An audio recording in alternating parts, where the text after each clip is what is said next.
And good morning. Welcome to Tongue Tied. Don't choke on it. Actually, not today, people. This is going to be an adult themed segment. We are talking about sex today. That's what I said. Sex. Pumping and sweating. That's what we're talking about today. And if you are not comfortable with that, we do ask that you go ahead and remove yourself. No love lost. We'll catch you another time. I am sitting here with half of the dynamic duo of Coleman and Taylor. This would be Mr. Achu Shakur, artist formerly known as Mr. Taylor. Thank you for being here today. I'm glad you had me. I appreciate you, sir. You keep me right. I appreciate you, sir. Shout out to William Coleman, Mr. International Lover, off doing his reserve duty thing this weekend. We're going to catch up with you a little later. Yep, he don't like him. He don't like him. You know, they put on for the camera. I'm just playing. These my folks. These some good people right here. So earlier this week, I put out a feeler post, and I'm gonna read the post to you real quick. And it says, hold on, it went away. Could you be in a committed relationship with someone that doesn't or couldn't? There is a difference. Please you sexually or intimately. Would you tell them or find other methods to cope? How would you handle that? So how would you handle that, Mr. Taylor? Everybody seen the movie Tempted or Temptation? Temptation. Yeah. The one with Journey Smollett and I don't remember that other dude. Oh, Lance Gross. Yeah, she had her rotation. Each one of them filled like a certain amount of pleasure in her life. Man was great. He was a good man, wasn't he? He said he was a good man. Said nothing was wrong with him. Just said it got stale. Yeah. I mean, nobody likes stale. Like when the bread get hard, don't nobody want to eat that. I mean, what you supposed to do with that when it's boring, when it's predictable? What you supposed to do with that? I mean, like really, what do you do? That's a great question. So here, you know what? And I thought about this question. So I really honestly thought about it, and I was like, man, it's an interesting question because there is no right or wrong answer to it. There's only your beliefs. And I always tell people, you know, you can't knock a person for their beliefs because you don't know where they're coming from. True. So in this aspect, I'll say this. Can you be with someone that doesn't satisfy you sexually? Yes. Will it last longer? No. And realistically, it can't. And the reason why it can't, because sooner or later, you're comparing them. And this is why I said, this is what brought this up. The reason why God never wanted us to have sex before marriage is because you're going to always have something to compare something to. Ooh. So now, if that person doesn't satisfy you, you're comparing them to your past. Absolutely. You know, it's one thing when you have the visual to see in front of you of all the things and hearing of the conversations that people have, but when you actually have firsthand experience of how to be pleasured, and then you end up with a person that can't pleasure you, it kind of dampers the situation. So, yes. I mean, that's why I say you can't. And whoever fools themselves is lying. And I always tell people you're lying because there are only certain things you can say that you will let go by. For instance, you know, we had to talk about finances, right? Yes. And everybody said, yeah, we'll work with a person up to a certain point. Yeah. Sexually, you only work with a person up to a certain point. And then after that point, you're going to stop and you're going to say, you know what? This is not working for me. True. As much as I wanted to work, you check the block in every aspect. Yeah. And to some people, this may be the minimum. And they may be like, you know what, man, that's, you know, you're making more of a big deal out of it. But it's that minimum carries heavier weight because it's not only just sex, it's intimacy. It's a way where, and some people use it as a way to lose control and to bond with the other person. Absolutely. So if you're not being satisfied in that area, it's kind of hard to have that bond because that's going to always be over your head. And that may be manifesting in other areas of your life where you may be short with that person. Yeah. Not everything that person does, and you started looking at do they really check the block? Hey Kia, thanks for joining in. Okay, as usual, I asked the question, and this brother done, you know, done said a mouthful. Yes, the physical act of sex and connecting with another individual for the sake of pleasure, but also for the sake of intimacy and it's supposed to be of love. And it is supposed to be that you're only with that one person. This was never created to be an act that you submit to with multiple people, and especially, multiple people just throughout a span of time. Sex was designed for a man and wife. And then there are us, because I'm not by any means putting myself above the situation, because I'm human and I'm growing and going through certain things right now. Yes, in that arena, but not so much so. I'm not entertaining anyone, actually, at least not currently, but it's because my other needs are not being met. I need more than that. Yes, do I love sex? Yes, I do. I'm a human being. What's wrong with you? Yes, of course I do. Who doesn't? Who doesn't want to feel good? Who doesn't want to feel pleasure? Who doesn't want to fall over the edge every now and again, and what have you? But I want it to be that when I fall over the edge with whoever that man may be, I want it to be that he's going to catch me when I fall. Not just physically, but mentally and emotionally too. And that's the part that is difficult. As someone that can readily admit, I have a high sex drive, but I know how to control that thing and push it to the side, because I need more than that. I need to have more going for me and him than just our physical connection. So when you said, this is the part where it gets kind of for me, when he made the comment about comparing people, because yeah, surprise, I've slept with more than one person in my 42 years. I know you're surprised. I know you are.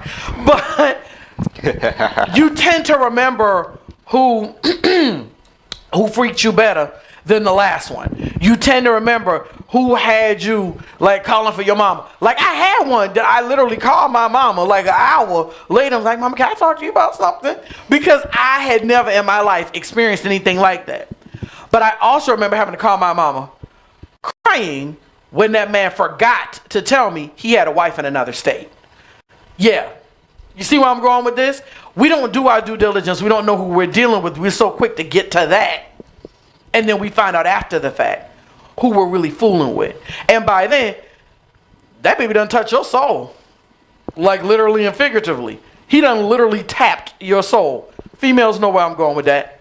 Men know where I'm going with that too. And by then, you don't even know how to recover from that. You don't know what to do with that. Most recently, I was playing around with, and I do say playing around with because there was nothing serious about it, but I was getting really close in a situation and things were starting to happen, and I liked the idea and I liked being able to have that release, if you will. It wasn't full throttle release, but I love being able to play around and kind of, but what I realized is his inconsistency it was killing me. I couldn't deal with the fact that when I needed to talk about some things, you wouldn't answer the phone. But if I say, hey, you want to meet up at such and such, like that, I got a problem with that. But how can I be mad at him when I was allowing it and when I was entertaining it? They can only do what you allow. They can only do what you allow. Where do we go from here as far as trying to reclaim our sexuality? Because it's a beautiful thing. Sexuality is meant to be a beautiful thing. You were created to have desires. But what do you do when you're trying to reestablish those boundaries? Because those can't really be reclaimed. Once you cross that road or that line with somebody, you can't really reclaim that. So what do you do? Let's say, what conversations do you have with a person in the beginning? When you're like laying it out on the table, this is who I am, X, Y, Z. Is part of that conversation, this is what I like in the bedroom. Because some people don't. True. Hey, let's look at it like everybody likes to say we interview like we're a job when we're doing this. Well, a job tells you how dirty they want you to get. So you should tell a person this is what I expect. Okay. Now. Okay. If you're telling me that there's certain things that you're not comfortable with, and they say there are things, are you willing to compromise? You're not willing to compromise. Is that compromise a thing? Yeah. If you say, you know what, I may not like it from the booty hole And you're like, is that a compromising thing? Can I compromise that? Yeah, well, that's not a big deal. We don't have to do that. But, okay. But if you come back to the table and you say, you know what? I don't, the bedroom is a prison to me, so I'm gonna explore. And that person's like, well, I'm kind of, reserved. That may not be. Gotcha.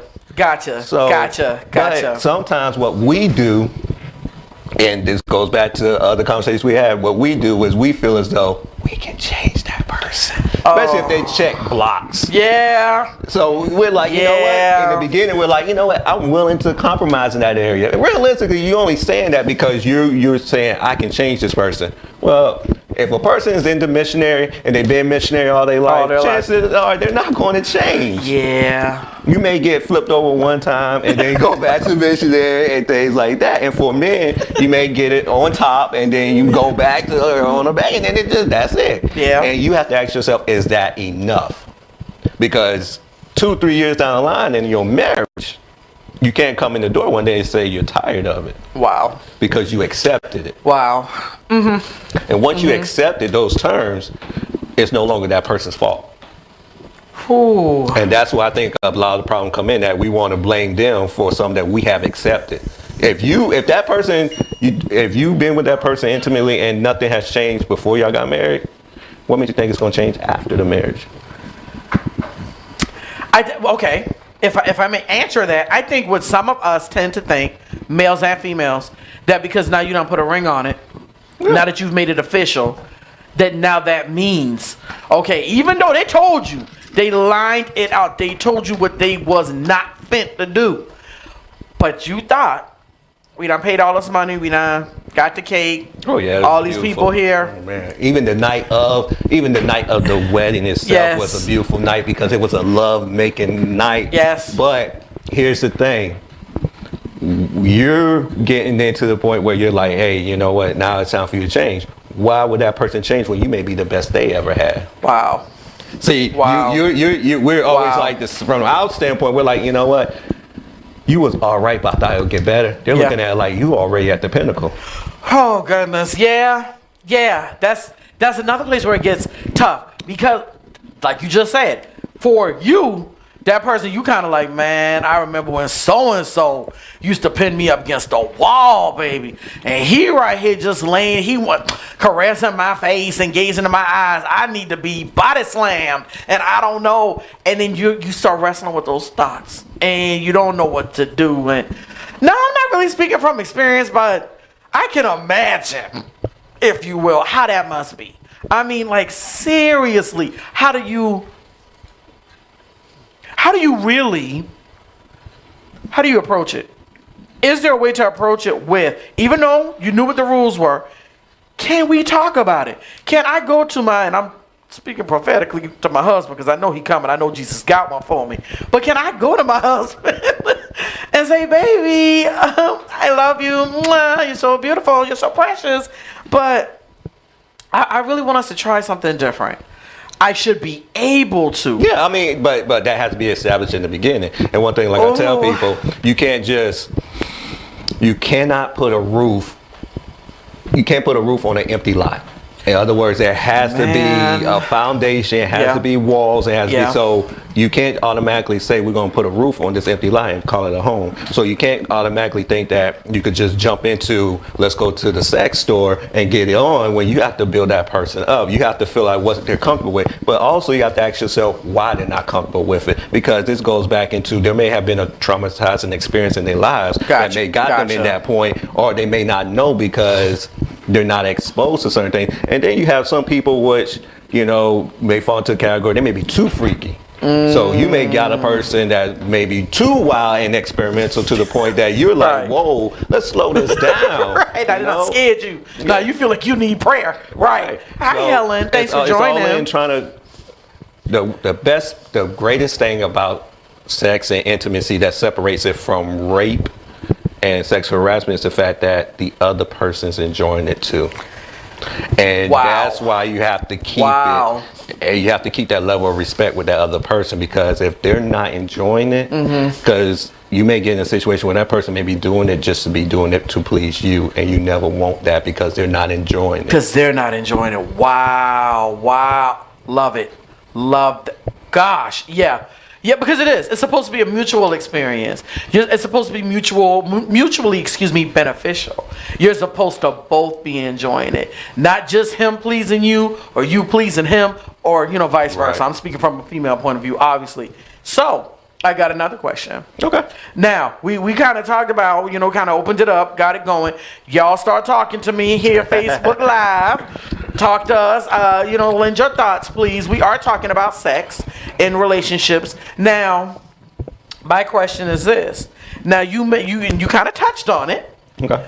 When someone can't physically please you. And I'm talking about someone, we're talking about when they're dealing with a sexual issue, such as ED, erectile dysfunction. Right. If they're dealing with something, impotency.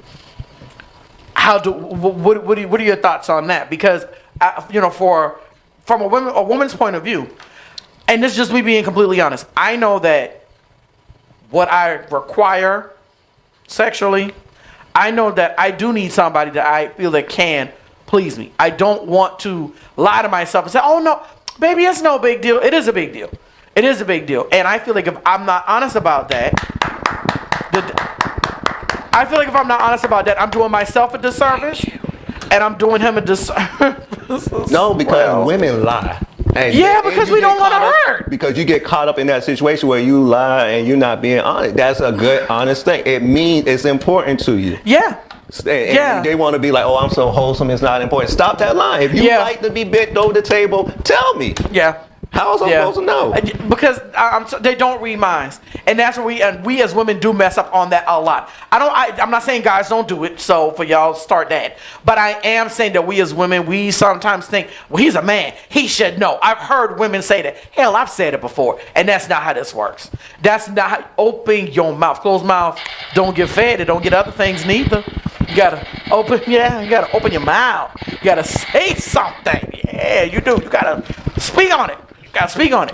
But if so, first off, I would like to say I have never experienced that. Thank you, God, but I am getting older in life, so I know what Cialis looks like, and I may be taking that pill. Okay. But I never experienced that. Yeah, I never experienced that. But I will say this, and one thing I tell people is, when it comes to certain things, you have to know why. So, for instance, if every man knows their sensitive spot. So for me, if a woman gets on top, you probably could finish me off quicker. So once you get on top, I'm gonna let you have a couple of minutes, and then I'm gonna flip you over because I know. So it's called reset.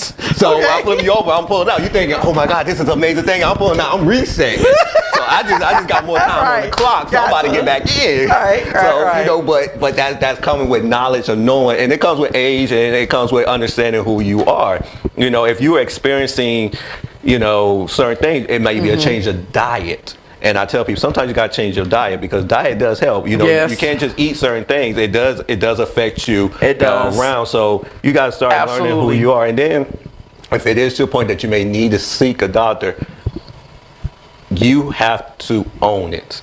Wow. And the thing is, you have to own. You have to say, I have a problem, and I'm going to seek help. And you go to a doctor because you may not need the pill, but you may need to talk to somebody because once again, it may be something. Gotcha. Might be something mental going on. Right. Exactly. Yeah, it might be a mental block. It's not always fixed with a pill. It could be fixed with change of diet. It could be fixed that the woman, and a lot of times women know. And I fault y'all because sometimes y'all know y'all can finish a man off quicker a certain way, and y'all would do it and then get mad about it. But it's up to that man to take control. And once again, you have to know who you are, so you have to take control of the situation. So you gotta go back to taking control. Everybody know. They know they got this one move that they do, that they know if they do it and to this one particular person, I gotta sleep. It is what it is. It happens. If you don't have that move, I apologize, and I hope you find that move later on in life. Okay, yeah. Okay. Yes, I mean you do. You know what your finishing move is. You do. Yeah. And you know how to go ahead sometimes the sensitive spot could be the kissing on the neck. You be kissing on the neck, next thing you know, you be sitting there like, boom, there goes the dynamite.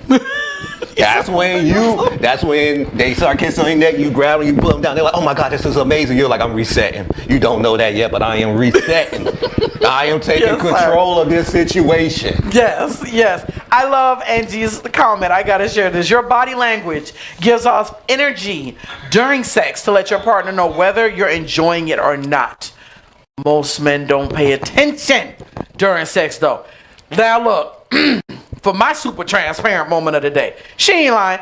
I had an experience where I was watching TV. Like, there was something really interesting on, and from my vantage point, on all fours, I started watching TV. I was completely disconnected from what was going on behind me. I was just like, okay, is he done yet? And it was one of the worst experiences I ever had, because there was no real connection at that point.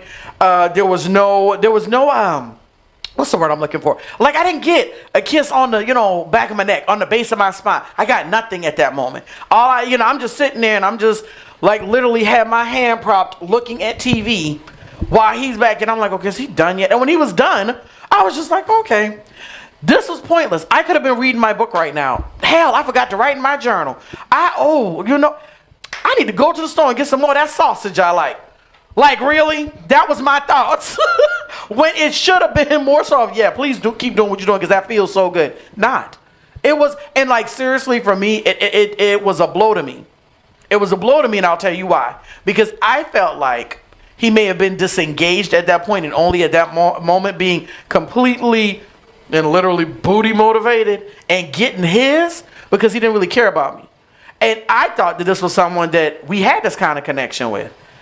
But it left me feeling like, well, Kristie, if you talked to him a little bit more, if y'all had established a little bit more whatever, maybe you wouldn't have felt that way. No, in case you're wondering, no, it was not an actual boyfriend, but this was someone I had known for years. So when it came to this going down, I thought we were on the same page. And I quickly found that I was wasting my time. Let me ask you this question. Yes. Well, two questions. Number one, was this the first and last time? It was not the first time, but for me, it was the last time. Okay, but so it wasn't the first time. So y'all had yes, great. No, ain't no great. Good. I'd say good. Enough to keep going back, right? Well, because this was like the third or fourth time. Enough to keep going back. Yeah. Okay, so you already was disengaged. It wasn't good enough for you. So technically, your body language was reading. He was already turned off because you was turned off. It was just something to do. Because you already, just by talking to you and what you just said it wasn't great. It was good. It wasn't good. It was good. You already was turned off from him. So nothing he would have done would have made or broke the situation. He may have made. See, you're saying it wouldn't. I think it would have. No, it wouldn't have, because at the end of the day, if that was the worst experience, the other two experiences were good enough to get you to that. So there was nothing he could have done. He was already turned off because he wasn't satisfying you anyway.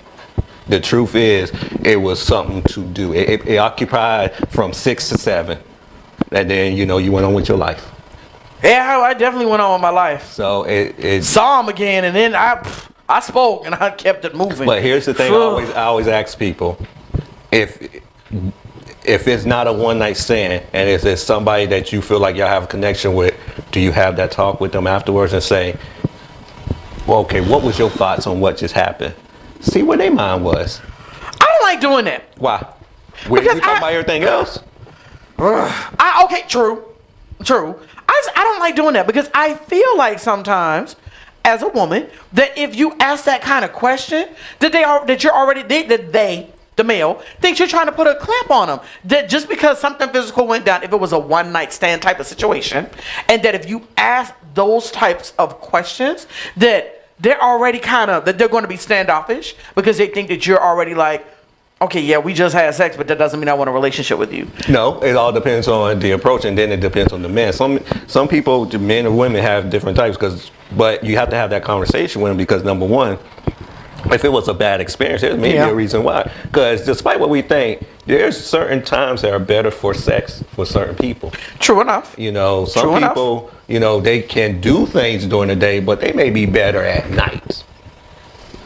Okay, touche. Some people, it depends on the type of day they're having. Yeah. We all like, oh yeah, we use it to release stress. Well, sometimes that's why you end up 30 seconds looking at the other person because that's all you release stress. Yeah, because you got them Yeah, it's Two done. pumps and a swirl and wonder why your back done locked up. Exactly, but you got a point. You got a point. So, and that goes back to knowing who you are and what you like. I mean, if you want to be spontaneous, but you have to know within that being spontaneous and what works for you. And I think a lot of times is we start having these, I won't call them one night stands. I'll say we start having these moments with people where we think that should be the defining moment, and it's not, because we don't catch them on their time. They catch us on our time. It's our time, but it's not their time. Right. And sometimes you gotta meet their time. And sometimes you just gotta say, hey, let me see what happens after 8 o'clock. It may be better after 8.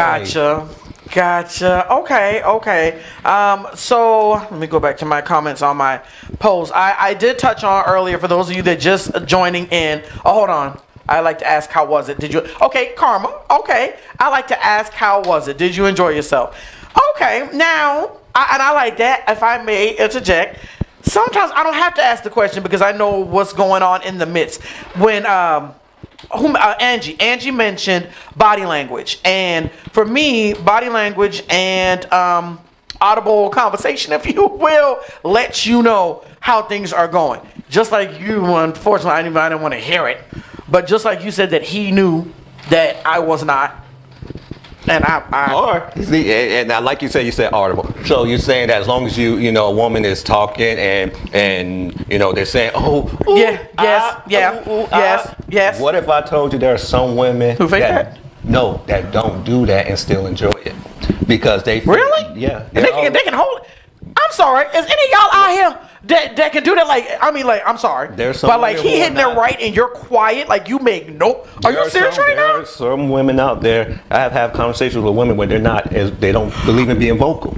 But how can you not be vocal? Like, you gotta understand. I can't wrap my mind around that. It's just like what, you know, women deal with different men deal with different women, and sometimes true. Okay. You know, he may have dealt with a woman that may have not been as vocal, so he may be like, okay, she's still enjoying it because, you know, there are some. There are. I mean, they may lie about it, just like there's some men that are not vocal. You know, some. He just blew my mind with this. They be stone faced. You be looking at that man, you be like, are you enjoying it? They're like, yeah. I'm blown away because I'm completely audible. There's no question, and that's why I know old boy had to know that I was just so disconnected at that moment because I didn't make a sound, not a sound. And I think there may have been a point where I was like, okay, let me help out. So I, doing a couple ooh ahs, yes, get it. Now, I mean, if somebody's doing and you hear that, you're like, okay. Well, wait a minute. I didn't say like that. I was like, ooh, yeah, get it. I was a little bit more. I put on my, porn star hat at that moment. I was like, let's get this over with, because I was done. I was like, I need to go. This is dumb. But oh my gosh, Waukesha, don't do that. Waukesha asked, do you think your self-esteem or confidence plays a part? Absolutely. Yeah. Because in that same experience, and I can't even believe I'm about to say this, but the reason why I share the way that I do is because my transparency is helping somebody else out there, and I like to help. Listen, you see me, this ain't no small chick sitting right here.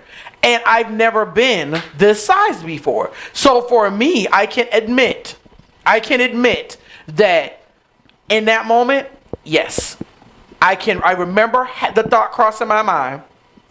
He's probably turned off by my size. Granted, this is somebody I had been with before. He done seen all this chocolate before. But I remember thinking, he probably thinks I look like a big brown elephant right now. I remember that thought crossed my mind. And once that thought hit me and I actually started to process that thought, right in that moment, that also played into it. I can't believe you just asked me that because that just took me somewhere else. If I really sat here and really waxed on it right now, I'd probably get emotional. But I already kind of dealt with it because I had to go back and think about it. I had to journal about it to kind of deal with everything I was thinking and feeling about that, because it's hard to be super, super sexual, but also feel a little bit stifled because you feel like because of your size that there's a stigma attached to it. And you did all of that, but the one thing you never did was talk to him. Because I don't. And that's what. That's I think different. No, it's not different. Yes, it is. How? If you, and here's where I think people have an issue. How can you already put a person put a thought in a person's mind if you haven't had that conversation with them. So you automatically thinking that it's this without even coming to that person and saying, is it this? Obviously, and despite what women think, we cannot just have sex with anything. We can't. Honest to God, we can't. I'll say it like this. I can't. I was about to say, he's speaking for himself. Because I think there are plenty of guys that can. I mean, you can, but I'm about to say something that's gonna bring it. A man can find something sexy about a woman. So you can't just have sex with her. There's something about that woman. You could be like, man, why is he with her? She has a beautiful smile. Oh, why is he with her, man? You seen that booty though? Okay. Why is he with her, man? You don't know what she could do with that mouth though. True. Okay, true, Shay. I mean, we can find something that would make people be like, why? But then when we break it down, they be like, okay, that I can see. I can understand. And so when you say that, you got to start. He is. You're right, You got to start talking to him because you thinking that and he actually may not have thought that it may have just been a bad time for him. And a lot of times, I don't think it was a bad time for him. I think it ended up being a bad time for me. Then if that's the case, I don't think it was. In that respect, I don't think it was him. I feel like it was me because, like Waukesha asked, that once that thought had already. So I like the reason why you brought that up because there's a lot of women out there that's damaged from whatever has happened in their past. Absolutely. Whether it's self-esteem, image, and I think social media kills a lot of women, especially of color, because they have an image that's out there that you think, and if you're not that, then it doesn't. You don't amount to nothing. So yeah, I don't even think it's just social media. I think it's society as in a whole. Right. It's hard for a man because one thing I don't think women realize when you have a man, that man is not only your man, he's your father, he's your therapist. Wow. He is everything else because he's dealing with a lot of baggage. Yeah. That's coming along with being with you. And a lot of people don't realize, and especially when it comes to sex, a lot of times men are coaching the women to feel comfortable with being sexual with them. Gotcha. And that takes a lot out of that man because I have to make you feel comfortable with your body. If I sit here and I look at a female and she may feel like she doesn't have the abs or steel or things like that, and I'm like, women, I like seeing you walk naked. It may take 3 months before that happens, but she don't realize that her maybe walking around the house naked may get me in the mood and bam, right there. Gotcha. So I gotta coach her into that because there been maybe in a time in her life where a man may have seen her do that and also he may be like, here, you want to wear one of my shirts? Right. So oh my gosh, right. A man may deal with a lot of that and it's with women more so than men because you say, oh, you're fat, and then first thing we'd be like, yeah, but I be sleeping the bed. Right. You may not like it. Hey, this may be a little fluffy, but hey, I can lay that down. So I saw Angie ask a question that I want to go. Ain't he preaching on karma? Ain't he doing that? Yes, ma'am. Angie did ask a question that, girl, I was in the middle of my little, because Waukesha got me all off. Subject. Hi. So, do men let the women get theirs first, or what do y'all do? Like, is it the gentlemanly thing to do to let her get hers first? The 2-for-1 deal. I'm sorry, 2 for 1? You should have 2 before I get 1. You know what? Oh my gosh. Does that answer your question, Angie? Are you still here, Angie? Well, and I say this, and wow. And I say this because it should be that, or if it's 1 for 1, that one that you get should be so powerful that it pulls me to mine. See, okay, so, right, look, okay, I don't even, Angie, are you here? Does that answer your question? Because, like, now my train of thought is all somewhere else. Yeah. Okay, that is how it should be. That's how, I mean, gosh, gentlemen in the bedroom too, huh? I mean, here's the thing. All right.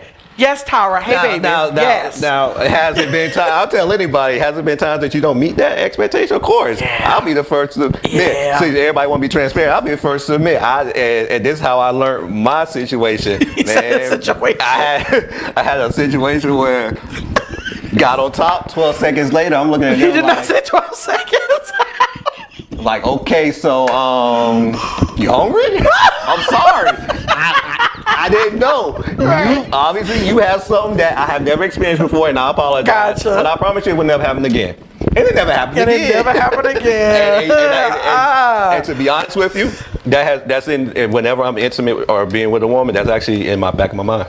I don't forget my bad experiences. Wow, really? I believe you always learn from your bad experience. So every bad experience I done have with a female, from my first time to it being some times where I shouldn't have done it and I did it and it didn't turn out well, I remember each one. And I always believe in building on top of that. What happened? Well, first off, if it was just something to do, it'd be like, well, obviously I'm not that type of person to just have something to do. Gotcha. So you learn from it. And then how I come with the 2-for-1 is the fact that once you get a woman to hers, she automatically gonna get you to yours because that's what she wants. True story. And one thing I tell anybody, a woman wants to satisfy a man. Absolutely. But she also wants to be satisfied. So if you get her to satisfy, you get whatever you want after that. Because you already got her, so automatically she'll do whatever you want after that, to include maybe cooking for you. Yeah. True story. True story. We will go in there and throw down, especially if we done got what we needed. Listen, this has been. He do need to teach the brothers that. Deidre said, man, you need to teach the brothers that. That 2-for-1, baby. That's something serious. I love it. One thing I tell people is it's all in who you have to have these conversations up front. And one thing I say, sex. If you're not a virgin, being a virgin, you have to have the sex conversation because you have to tell them up front what you like. Very true. You have to say, look, this is where I'm at in my life and these are the things I like. Yes. You know, 10 years ago, I would love to hang from swings and do all of those things. Right. Well, that list got shorter because I'm getting older. I mean, I can still do certain things, and I may have to recover later. It'd be worth it, but you can't get mad at me if I'm soaking in some Epsom salt later because the bones ain't as frequent as they used to be. Right. But you have to have these conversations, and one thing you have to look at. I believe this, and this is what we was designed for, and this is why I say, I always say. I give the biblical aspect of it, and I do believe. I believe that everybody's genitals is a key. What I have between my legs is a key, and what you have between your legs is the door. Wow. That's why we were designed to only be with one person. Yes. Because that key and that door is supposed to fit. Yes. And I think a lot of people are having issues with it because you're trying to put every key into a hole that it can't fit. Man, you better come on and say. Can you pound on that? Thank you. Okay. What do you say after that? What can you? There's nothing else I can give other than yes, we do know that from a biblical aspect, that is why sex was created, to be between a man and a wife. That's why a man leaves his mother and father and cleaves to his wife, and he keeps only unto her. And what we have done in the society, present company included, is we've allowed so many to be within our temple, and it's caused us to do things with people we were never supposed to be within that way. And then we wonder why we're confused. We wonder why we carrying all these different things, because you've now exposed your soul to people and things you were never supposed to be linked with. And it's something that takes a lifetime to recover. Those things are nothing to be played with. Soul ties are very real. Soul ties are very real. And they're very scary. And they can only be dealt with you becoming stronger in your faith. Yes, I am closing out a show about sex. Telling you to get right with God. Yes. Because truthfully, all jokes aside, that's the only thing that makes it better. That's the only thing that makes you get to where it is you need to be. Seriously speaking, I cannot sit here and tell you that I will never fornicate again. I can't because I know that this human flesh and what I'm walking in is going to possibly cause me to do things I shouldn't outside of the confines of marriage. However, I can't, but God can. And I know that as I lean more into Him, He's going to help to cleanse me of some of the things that I should not be doing. And my brothers and sisters, he can do the same for you too. I am absolutely a child of God. I absolutely know who I am in him. And I know that these things, these earthly things we deal with, they don't have to consume us the way that they do. We choose. We make a choice. So you choose today to do better, to move differently. And when I say move differently, I don't mean between the sheets, unless it's with your husband or your wife, for the guys watching. I mean move differently in your life and going forward. I got to take a moment to thank my Facebook gallery. Thank y'all so much, because some of y'all hung in here the entire time. Much love to all of y'all. Keep the comments coming. We're going to be checking those. Thank you to oh my gosh, this man right here, Myshawn Taylor. You are an amazing dude, and I appreciate you. Thank you so much for being on this journey with me. Thank y'all. Thank y'all. Thank you to Expose You, Daryl Goodman, Ray Harvey, and to the To Expose You family and roster out there. Love y'all. Hope to see y'all soon. Shout out to William Coleman. Hope you're doing well today, sir, and he should be back with us soon. You all take care. The videos will later live stream. www.2xposu.com. Y'all check us out. Tongue tied. Don't choke on it. Stick around. We gonna be back.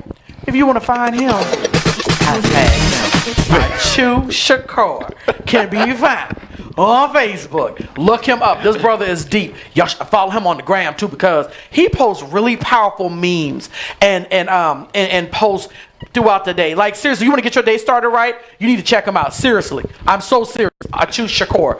Kristie Baxter McLaurin on Facebook. And I also have Let's Talk About It - Kristie Loves World. I'd love to connect with you. Talk to Kristie Love on IG. Yes. Link up with me. I'm all right. I'm kind of decent. I was raised all right, you know. We hope to hear from you guys. We hope to hear about some of your show ideas. We just want to keep this dialogue going.